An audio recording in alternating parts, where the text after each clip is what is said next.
Elna Refanala. And to the Hatzlacha and the merit of Rachel Chaya Bat Sarah. Parshat Vayishlach.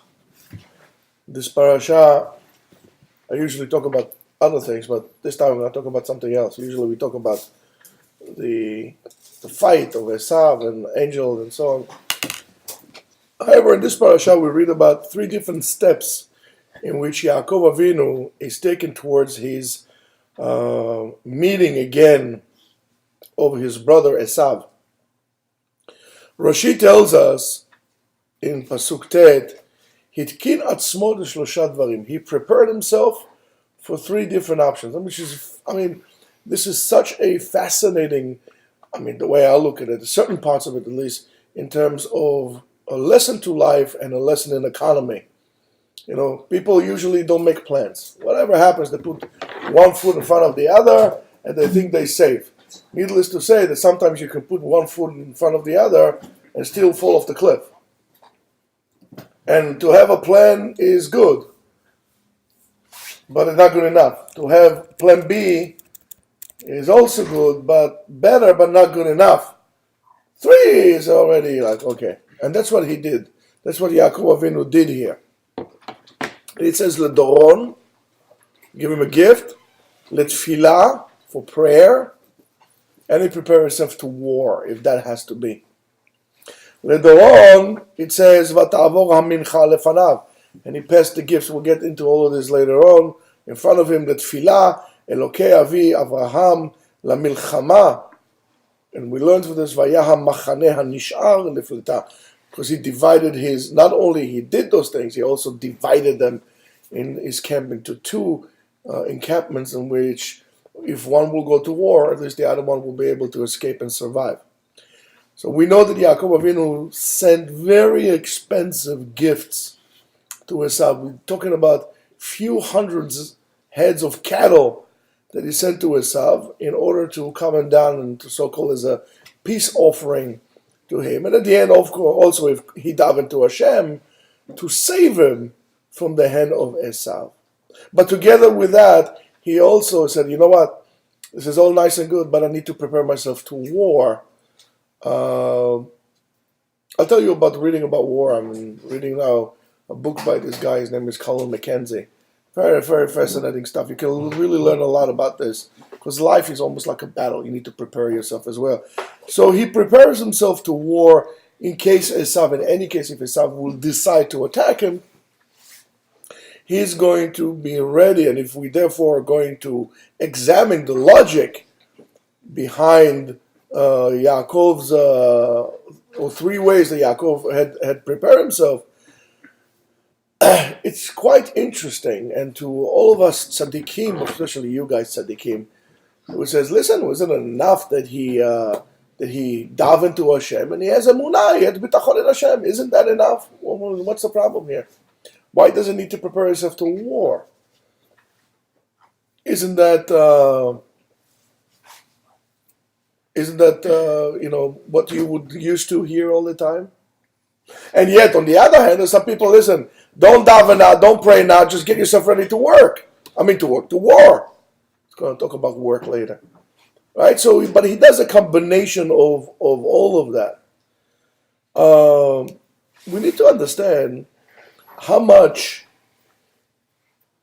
is your materialistic situation, materialistic in terms of material, like in this world, is really exera min hashamayim, and how much prayer can actually help him, and how much we conduct ourselves, quote unquote, on a natural way.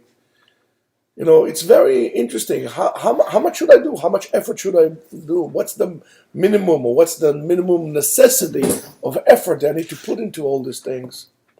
So on one hand, we see in the Gemara in Masechet Megillah, in Vav Amud Bet, it says the following: Va'amar Rabbi Yitzchak, hello Rabbi Yitzchak, Im yomar lecha adam, if a person will tell you, Yaga'ati u'velo matzati, I work hard and I wasn't able to accomplish, al ta'amin, don't believe what he says. Lo yagati ve'matzati, I didn't work hard, man, it just fell on my lap. Al ta'amin, don't believe. Yagati umatzati, I work hard and I was rewarded. Ta'amin, that you should believe. So the Gemara tells us, Hanimile, these words were said regarding divrei Torah. When you are talking about learning Torah, that's what I keep saying to you all the time. The Maharchu, Rabbeinu Chaim Vital, says that according to the Ari, a person, before he starts to learn Kabbalah, he should learn 3 years in Gemara and Shulchan Aruch and so on and so forth. If he doesn't see any sign of success in those studies, leave everything and learn Kabbalah. Of course, it's funny because it's impossible for a person to really work hard on Gemara for 3 years and not to see any sign of improvement. But the same thing here, we're talking about divrei Torah. Divrei Torah, if a person comes and tells you, listen, I worked so hard on this, I learned so hard on this, nothing, man, I'm thick as a brick. And I wasn't talking about Jethro Tull, right? Just thick as a brick. I don't know, I don't get it. Or, I didn't do anything, I just know everything. Don't believe a word they say. The accomplishment of Torah will only come through hard work. And it's something very, very hard for us to accept because we feel that, especially in today's day and age, that everything is right at the tip of your fingers. You still need to learn where to look or to know what you're looking for. But you have to, there's a difference. You can't be superficial when it comes to Torah. Unfortunately today, that's the trend of many people. They know a lot of very superficial things. They don't learn things in depth. As the yeshiva words they call it, there's no lamdas in that. There's no depth in that. And we need to encourage that. However, aval, the Gemara says, b'masa umatan, regarding business, siyata hu min shamaya. In other words, when you're coming to business, your effort, right, that we learned before regarding divrei Torah, that's only divrei Torah. But when it comes to parnasa, it's very possible that you're going to work very, very hard and you're not going to achieve. And it could be that you didn't do anything and all of a sudden you win the lottery.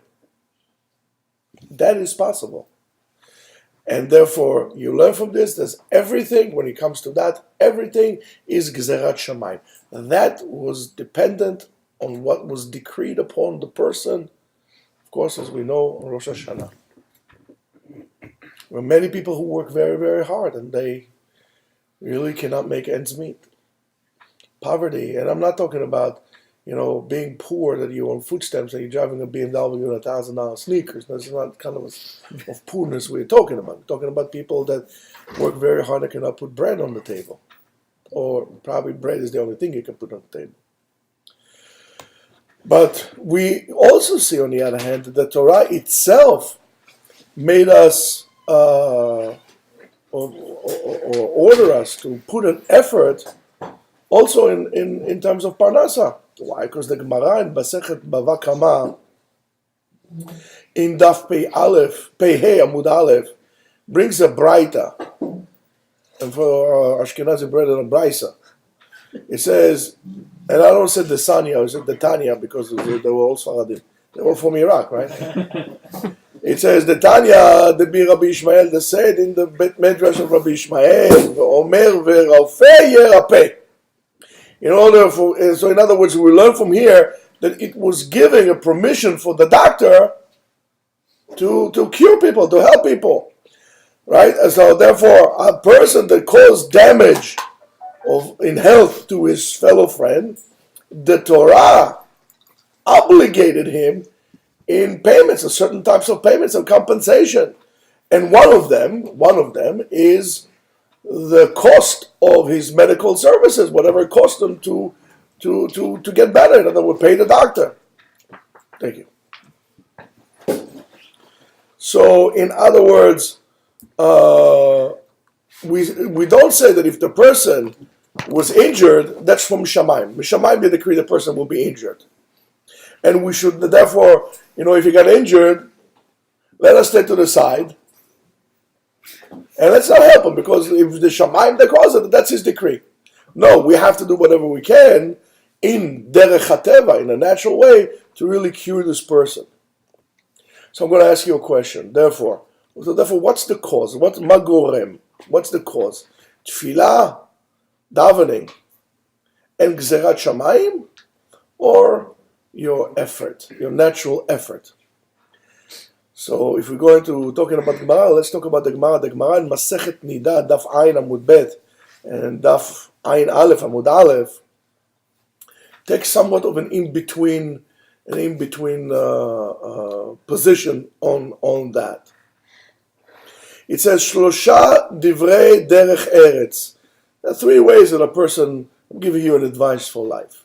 Ma yaseh adam vayechkam. What should a person do in order to become wise? Amar lahen yarbe beyeshiva veyam'et b'schora. Sit down and learn. You want to be wise? Sit down and learn. Right? Mucho Torah, poco trabajo. I mean, you have to eat. But your main focal point, if you want to be wise, is learn Torah. And it says, Amru, so they said to him, Arbe asu ken velo lahem.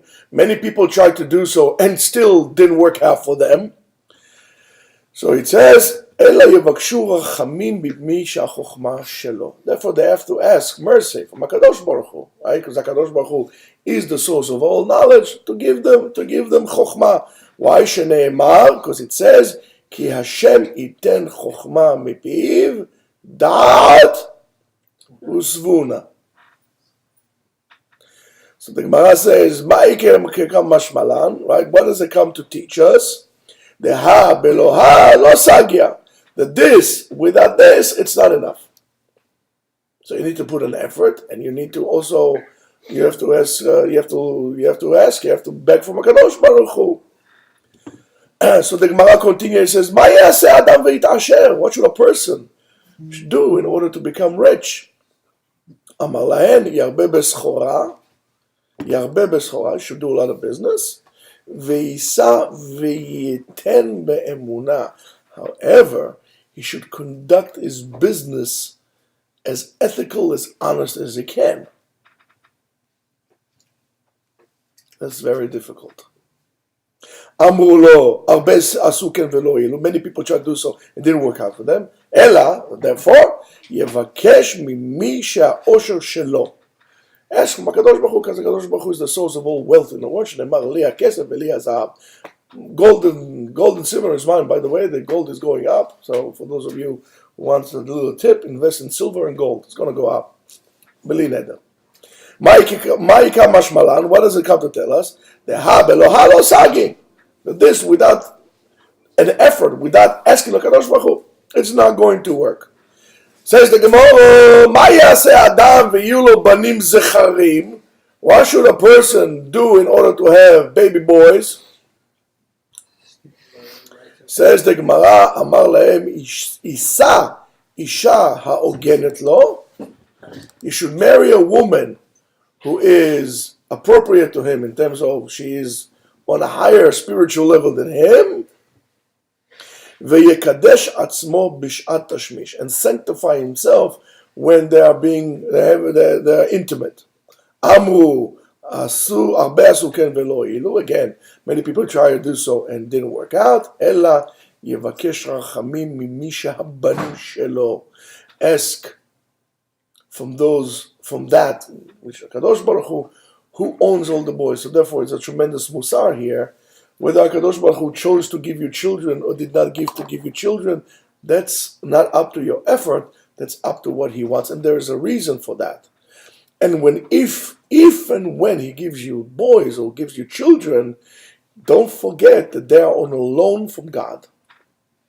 And therefore you have to do whatever you can to treat them and raise them appropriately, not only in terms of being a good daddy and so on and so forth, but also providing them with Talmud Torah and all the necessary tools that they need to have to succeed in life. Your kids are a loan from God to you. And if He didn't want to give it to you for whatever reason, that's His call. Don't try to do tricks. Shene'emar, hine nachalat Hashem banim. The nachala of Hashem is children. Sechar pri habeten. Schar pri habeten, the reward of the stomach fruits, kids. Ma'ika mashmalan, right? Deha belo sagi. This without this, lo sagi. The prayer without effort, or, effort without prayer doesn't really work. So here comes the Gemara, gives us an etzah. Again, let's go back. Whoever wants to be a wise man should learn a lot in limud, learning Torah, and less in business. So the Gemara comes and asks, and it says, listen, since a lot of people did so, and we saw that didn't work out, so comes the Gemara and gives us the teruts. In other words, everything is b'idei shamayim. Everything depends on shamayim. Therefore, you need to prayer and ask from Hashem, who's going to give you wisdom. And therefore, the Gemara asks, I'm trying to simplify for you. So the Gemara asks, so therefore, if everything is rachamim min hashamayim, why was it giving us that advice, leharbot belimud kedei leachkim? If it's all mishamayim, so why do I need to make an effort? In other words, if I'm smart, I'm smart. If I'm not so smart, why should I put an effort? It was decreed upon. How do they say it in Indian? Karma. We don't believe in karma. There's no such thing as karma. Where's Yossi when I need him? We don't believe in karma. There's no such thing. So therefore, you need to ask, right? However, if you're not going to, even if they want, if the Shamayim want to give him the chokhmah, right? If he's not going to make an effort, he's not going to receive it. In other words, you have a gift. That's your gift, chokhmah, wisdom. It was, given to you as a gift. But you don't get it until you put an effort. And the effort is to do something for it and to pray for it. You're not going to get it without putting the effort and without praying for it. And if you put an effort and somehow you got something and you didn't pray for it, there's also a great danger that you're going to take it and do something bad with it, aka Pablo Escobar. Right? The guy could have been a tremendous marketer. We spoke about it a few weeks ago.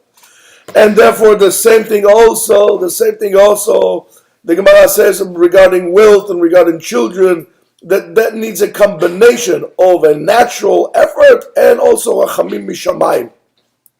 And here comes an emunah. Emunah in HaKadosh Baruch Hu, right? We need to understand, and we must understand. By the way, where's Eitan? We need to understand, Eitan, we're looking for you. We need to understand what is really emunah is to really grasp that everything that was done from the beginning of creation until the end of time, everything is the truth. Whatever HaKadosh Baruch Hu has, everything is the truth.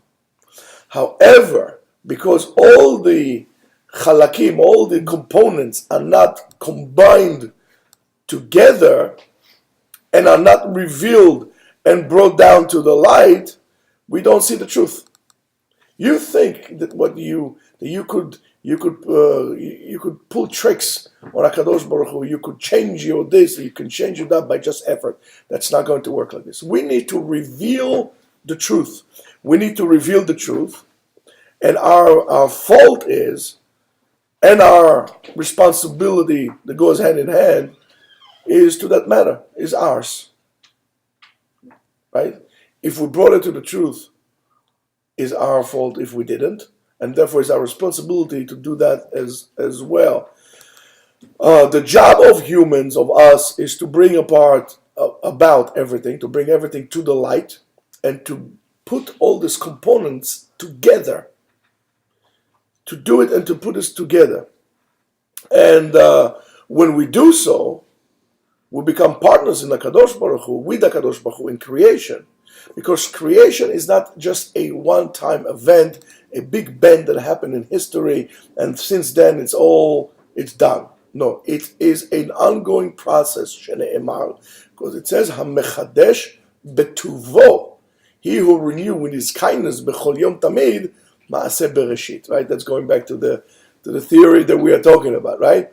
So every single day there is an ongoing and not every single day, because now we're talking about Earth days, but every single moment and without getting here to esoteric physics and stuff like that, there is a concept of Maaseh Bereshit all the time. When I'm bringing about all those components that were created, all those pieces of the puzzle that were created, I'm bringing them to the light. It's like when you make this giant puzzle of, imagine like 1 trillion pieces.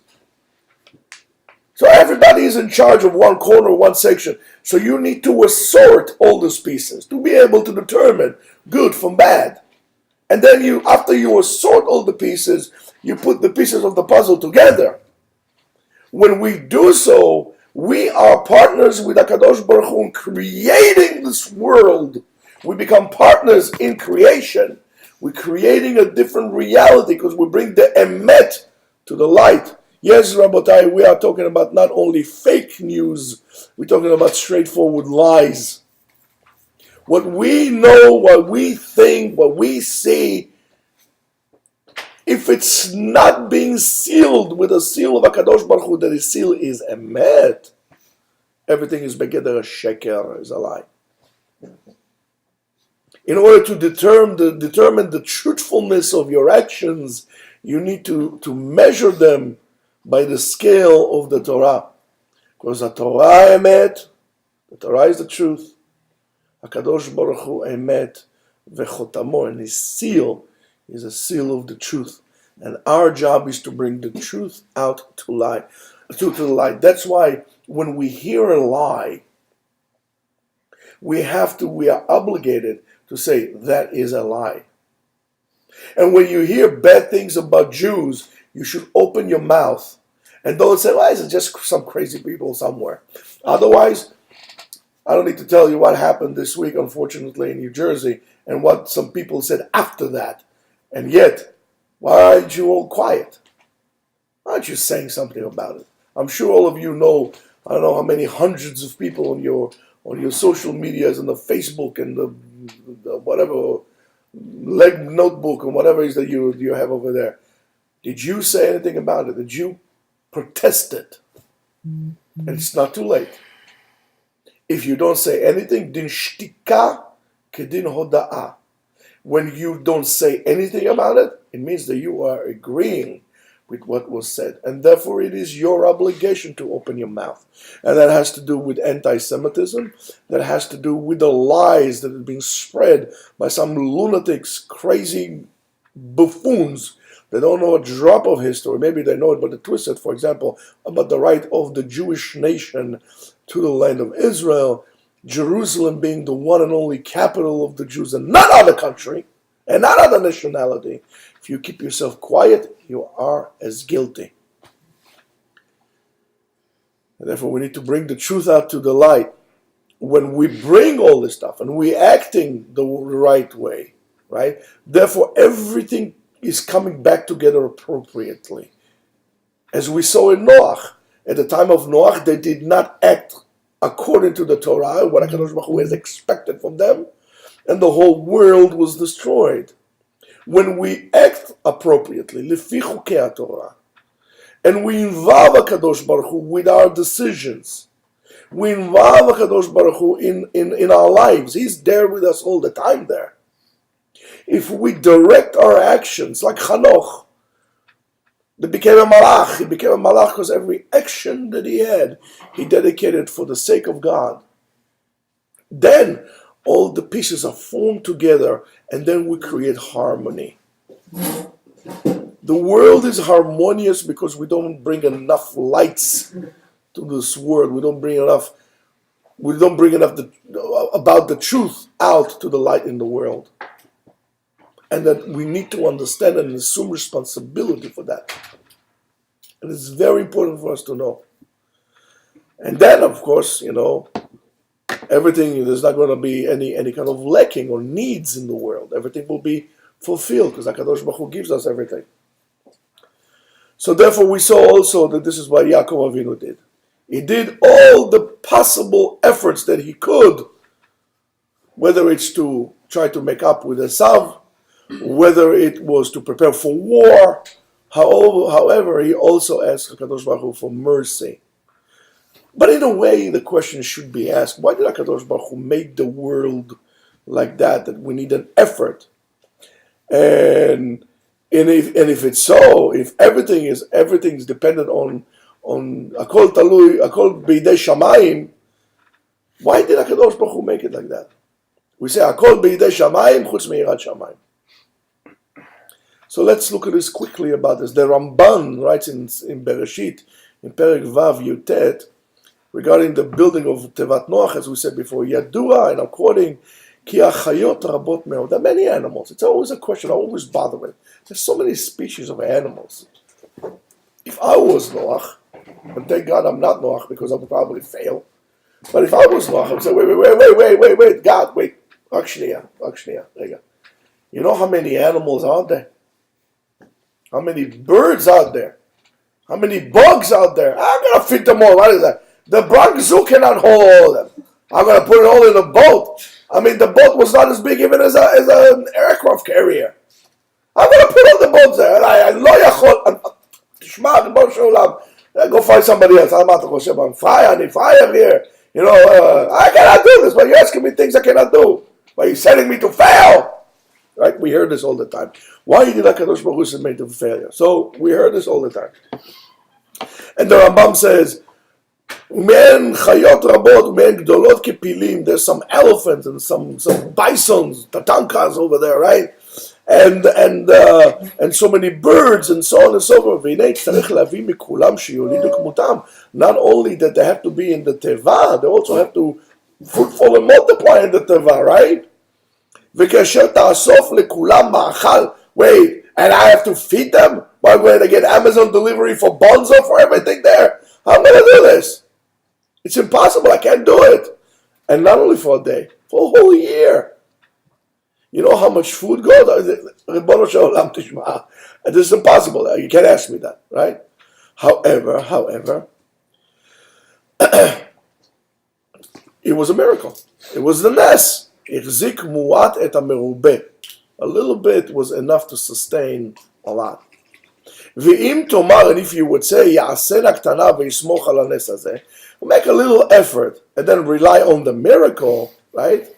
Ve'od asu ota gdola lemayet banes, and they make it even, make it bigger to reduce the miracle.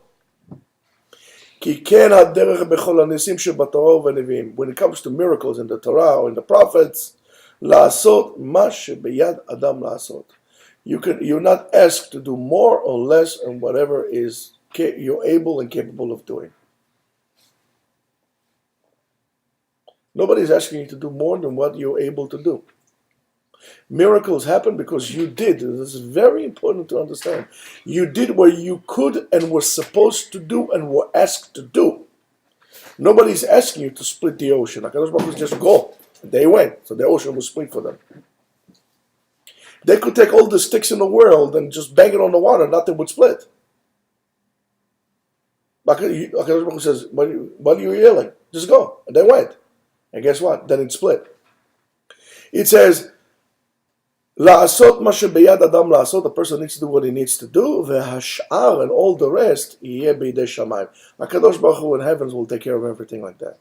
The Ramban says, so therefore, that a man has an important mission, and his job is to put an effort to do whatever he can naturally in order to reduce the needed miracle to happen. And if you look at this way, everything that we do, and that's why we need to put an effort, is because we want a small miracle. We'll leave it for some other time. But we want some small miracle to happen, but you must put your effort. Your effort comes, the miracle comes because of your effort. And that is a wonderful, wonderful thing. Rabbeinu Bechaye in Chovat HaLevavot in Shar HaBitachon Perek Gimel says, and I'm quoting, Ve'ha'ila, and the reason, Asher ba'avura chayev haboreh et ha'adam lachzor u'lesavev al hasibot, that HaKadosh Baruch Hu made the person to do all his effort, to put all his effort, with a sibot hateref, which is parnasa, ve'shar mashu tzarich elav, and what he need for lishne panim, for two reasons. Echad mehem, the first one, mipnei shechiva chokhmah. In other words, HaKadosh Baruch Hu obligated us bechinat hanefesh ba'avodat ha'elokut u'behamarato. In other words, He tested us. HaKadosh Baruch Hu gave us a little test. And והוא הצורך והחיסרון על משהו חוץ לה ממאכל ומשתה ומלבוש ומעון ומשגל. HaKadosh Baruch Hu says that you have to go after everything that your body needs, all the bodily functions that you need, a house, food, shelter, and so on and so forth, all these things that you need, in order for you to make sure to bring them about b'chukei HaTorah. All these things that you know. In other words, HaKadosh Baruch Hu is giving us here an effort, a chance, actually, should I say, to elevate the mundane acts of a behemoth almost, which is food, multiplication, and so on and so forth, and to elevate them by doing so b'chukei HaTorah, in order to bend something to make chol into kodesh. So when you eat and you make a bracha, and you eat for the reason that HaKadosh Baruch Hu ordered you, you're not just eating like a dog or a cow. You are elevating it not to a different level, not only of a medaber, of a human, you're also elevating it to a level of a Jew, that you're making a mitzvot on that. Now, which again, it's very, very difficult. In other words, so therefore it's a test that HaKadosh Baruch Hu created to us, that deliberately we have the needs. Deliberately we have the needs. We have to eat. We have to have relations. We have to have a house. Why? Okay, so you need clothes, fine. You can wear your clothes, but guess what? No shatnez. You need to eat? Good, I'll tell you what to eat. Only A, B, and C, that's where you're going to eat, and so on. You have a house, you need to make a house. You need parnasah, not a problem. Not on Shabbat and not in Gezer. There's no permission for you. Not Shabbat and not in Gezer. And so on and so forth.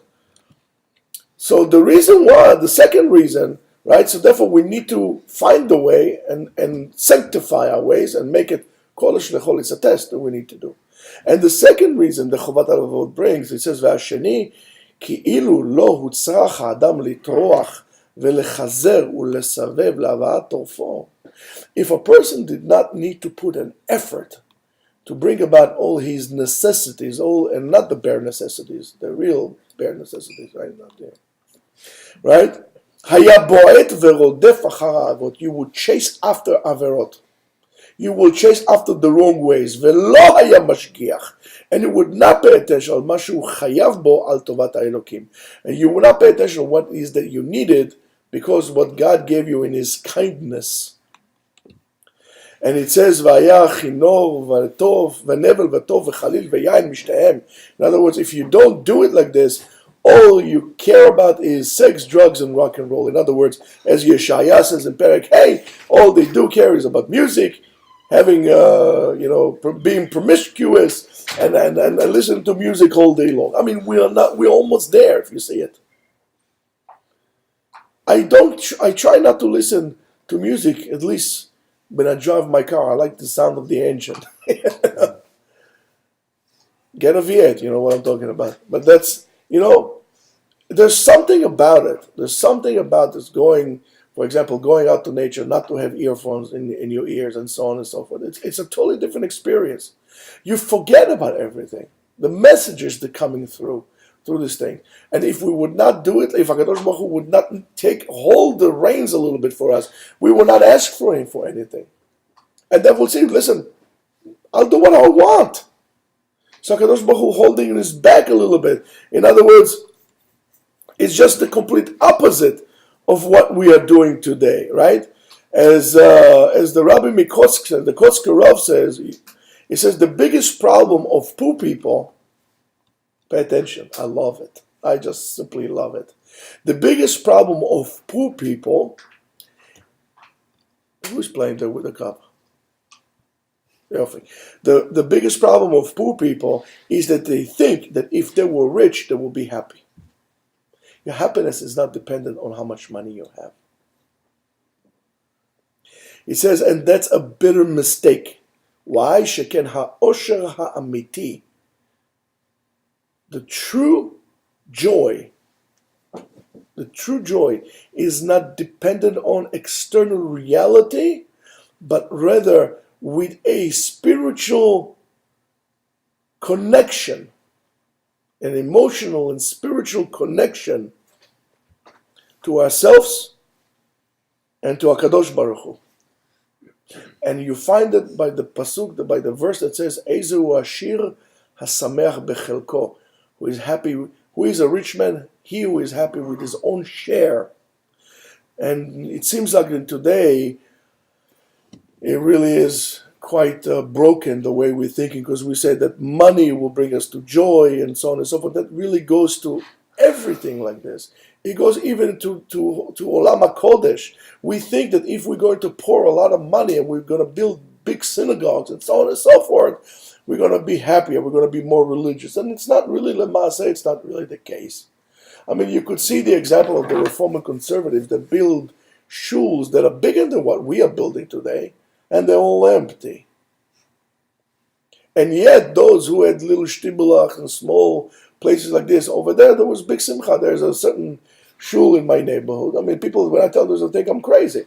But there's a certain shul in our neighborhood. But for years, it was a little shtibel. Like in the rabbi's house, his second floor was his house, or third floor was his house, second floor was his Rat Nashim, the bottom floor was a shul, and they were learning. And I used to go there, and it was like Olam Haba. I mean, like I stepped into history. I remember going there Friday nights, the faces of the people were glowing, and then they knocked it down or what they did, whatever, and they built this like huge, beautiful building, and I stopped going there because it's empty for me. I don't feel anything there anymore. Money does not answer everything. Money does not buy you. I mean, can buy me love, right? Even the Beatles knew that, but you have forgotten. It cannot buy you happiness. Happiness has to do with your connection to HaKadosh Baruch Hu, with meaning that you have in your life. And our conception or misconception that if we are not going to get our Lexus, or we're going to get our mansion, or a vacation, to whatever, and we're not going to buy, this brand name, this Mucci, Pucci, and Gucci, right? And we're not going to buy all these things. Something is really terrible going to happen to us. We are very unhappy if we don't get the whatever phone number 10.6. This creating thank you. This thing created a certain vacuum into us. You need this and you don't have it. I'll be very happy if I can go back to the time that I didn't have internet or telephone. I mean, it's like electronic handcuffs. I cannot escape from this thing. Think about it. So what happens if you don't have the latest version? Who cares? Why do I care? My happiness is not dependent on what I have, possessions-wise. My happiness is dependent on how close I am to HaKadosh Baruch Hu, how truthful my life is. And my life is going to be truthful, determined on how close I am to HaKadosh Baruch Hu, because you cannot reach closeness to God if you are a liar or living in a lie, in some kind of a fantasy world. You have to be ish emet, a truthful person. You have to seek for the truth. You have to root after and chase it. I don't know what you think. I mean, if I'll get this degree and I'll make so much money, I'll be good. That's not true. You're denying who you are and what you are. That's not going to bring your happiness to the world, to your life. It's not going to bring delight. It's going to bring peirud, separation. Because at that point, you would not seek closeness to HaKadosh Baruch Hu. You're replacing God with an iPhone. I tell people, and it's funny, I said, why would you go on a trip? They go on a trip, cross country. I mean, the United States is a wonderful place. I mean, it's amazing. A whole lifetime you cannot see whatever the country have to offer you. And they said to me, well, what do I need that? I have Google. I'll go Google Maps. I see everywhere. That's not the same thing. Where are you going to be with a wife? I'm going to tell you also go to Google Maps. I mean, think about this. When are you planning your next trip, by the way? So, And Chazal told us this so well. It says the following: Yesh lo mana, in other words, he has 100, he wants 200. He has 200, he wants 400. Ve'en adam med v'chatzi ta'avato beyado. A person does not depart this world even with half of your desire, because you always want more. Show me a person who says, you know what? I have enough in my bank. I can retire now. No, everybody wants more. I know people who are wealthy as Korach, and they keep on working. And what are you working? What for? At what point are you going to sit down and actually take a break and start working on yourself? A guy owns molds in Kentucky and Florida and this and that. Sit down. Sell them all. Sit down and retire. Well, you think if you're going to buy, a house at across from, what's the name of the place? Across from Central Park on Fifth Avenue at the 7 million floor, where you go, that's going to make you happy? No, it's not going to make you happy. Because your kids cannot wait until you drop dead so they can take the house for themselves. That's not makes you happy. A big house doesn't make you happy. A good wife, nachat from your children, a house that yesh bo divrei Torah, oh, that makes you happy.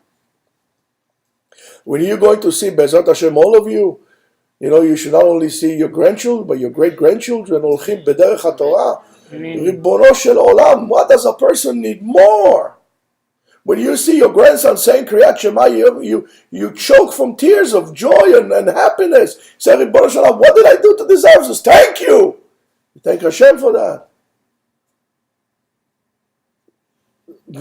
I need more money? For what? B'shvil ma? I'm becoming a slave for that.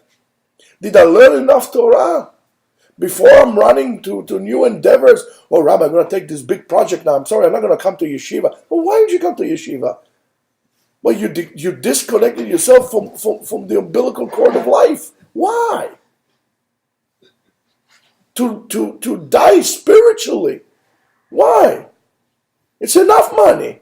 So you have a big house. Rabbi, I have a big expenses. I just bought a house for $15 million. Okay, so sell the house. Buy a small house for $1 million and live with the rest of your $14 million in the rest of your life. It's a trap. It's a trap. And we need to understand that. And so therefore, and it keeps on telling us the Torah. Shlomo HaMelech says, Ohev kesef, lo yishba kesef. If you love money, it's never going to be enough. For example, if you're hungry, I'll let you something to eat right up there. If you're hungry, I'll let you something to eat, and you're good. How much can you eat? At a certain point, it's enough. But I never met the person who says, Baruch Hashem, I have enough money, I don't need, it's enough, I have enough. So, oh no, I want more. Ohev kesef, lo yishba kesef. In other words, when a person is deep in his materialistic ambitions, his hunger is never going to be satisfied. Not only is not going to be satisfied, his hunger is going to multiply and double and multiply all the time.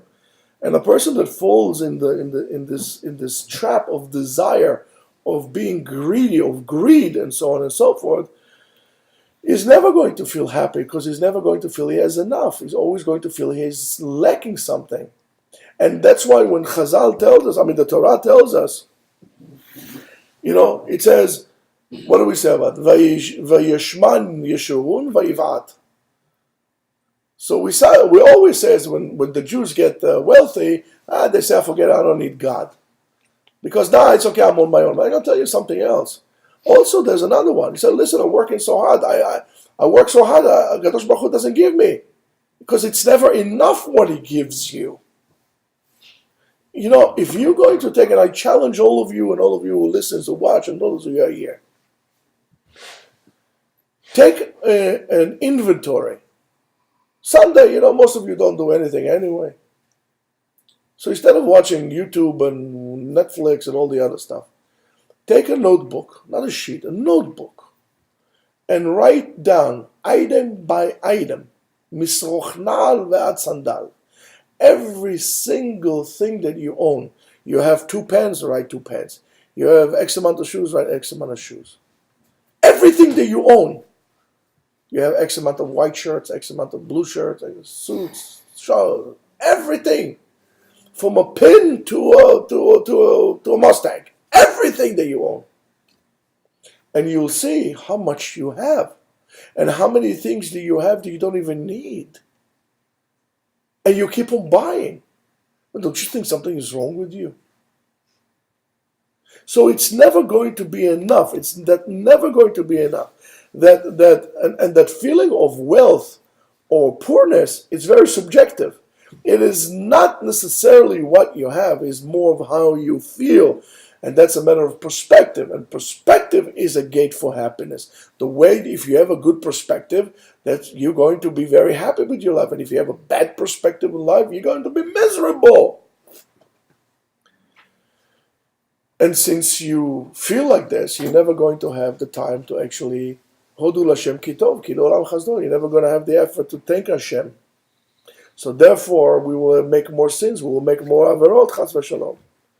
So therefore, we saw as a principle, just an effort is not enough. Just an effort is not enough. You must put an effort, but it's not enough. However, HaKadosh Baruch Hu made us needing a little bit less. I mean, He took some from us so we could put an effort and we could pray for Him. And don't forget to pray. And if HaKadosh Baruch Hu can say to you at a certain point, no. HaKadosh Baruch Hu, what do I want? I don't know. I want a brand new Mustang. Why should I drive a 2000 Mustang? I want a brand new Mustang. Shelby GT. 500. Also, why? I mean, if we ask him, might as well just throw in like a nice 4Runner with a whole Overlander, thing, big tires with light like this on top. Huh? TRD Pro, that's right. Just why not? And then the Kadosh Baruch Hu says, okay, my son, it's not a problem, but no. And you should say, okay, I probably don't need it. But if you're going to go like this and you complain and you try this without this, it's not going to work. In other words, we need to create a balance between the two. We need to create a balance between the two. We need to put an effort, but we need to also have Yirat Shamayim. We need to put an effort and we need to pray. And we need to understand that it's all His ability. The only thing that was left for us is to determine what is Yirat Shamayim. And I said to you many times, Yirat Shamayim, Yirah not only from fear, but also from to see. So therefore, in everything that you do, you should see heaven. Yirat Shamayim, you should see HaKadosh Baruch Hu in all your efforts. When you do so, you'll be successful. And that's why He didn't want Yaakov Avinu to rely on the promises that Yitzchak, on the brachot that his father Yitzchak gave it to him. He says, I need to make an effort myself, and I need to gain it based on my effort and my prayers. And that should be your attitude as well. And if you don't get it, you should still be happy because you were allowed to pray to Hashem. And that's probably the biggest gift that we have. Rabotai, Shabbat Shalom, and we hope Refuah Shlema again to Rachel Bat Avigail and everybody else that is in great need. Shabbat Shalom. Questions, Rabotai?